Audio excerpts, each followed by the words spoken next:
ആഹാരം ഔഷധമെന്നാണല്ലോ. അപ്രകാരം ശരീരാരോഗ്യത്തെ നിലനിർത്തുന്ന അനവധി ഘടകങ്ങൾ അടങ്ങിയ ഇലക്കറിയാണ് മുള്ളൻചീര.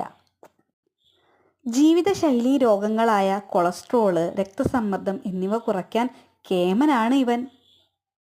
കാൽസ്യവും ഫോസ്ഫറസും അയേണും വൈറ്റമിൻസും ആൻറ്റി ഓക്സിഡൻസും ഇതിൽ ധാരാളം അടങ്ങിയിട്ടുണ്ട്. ശരീരത്തിൻ്റെ മെറ്റബോളിസം വർദ്ധിപ്പിക്കാൻ ഇവന് കഴിയും. വൈറൽ ഇൻഫെക്ഷനെ തടയാനും കഴിവുണ്ടത്രേ. സാദാ ചീരയുടേതുപോലെ തന്നെയാണ് പ്രകൃതമെങ്കിലും സൂചി പോലെ കുത്തുന്ന മുള്ളുകൾ നമ്മളെ അയ്യോ അയ്യോ എന്ന് പറിക്കുമ്പോഴൊക്കെ നിലവിളിപ്പിക്കും.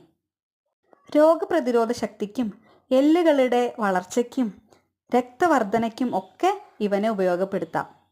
കർക്കിടകത്തിലെ പത്തിലക്കറികളിൽ ഇവനും ഒരു കൂട്ടാണ് കേട്ടോ. ഈ കർക്കിടകത്തിലെ ഭക്ഷണത്തിൽ പറമ്പിലെ ഇവനെ കൂടി ഉൾപ്പെടുത്താൻ മറക്കരുതേ.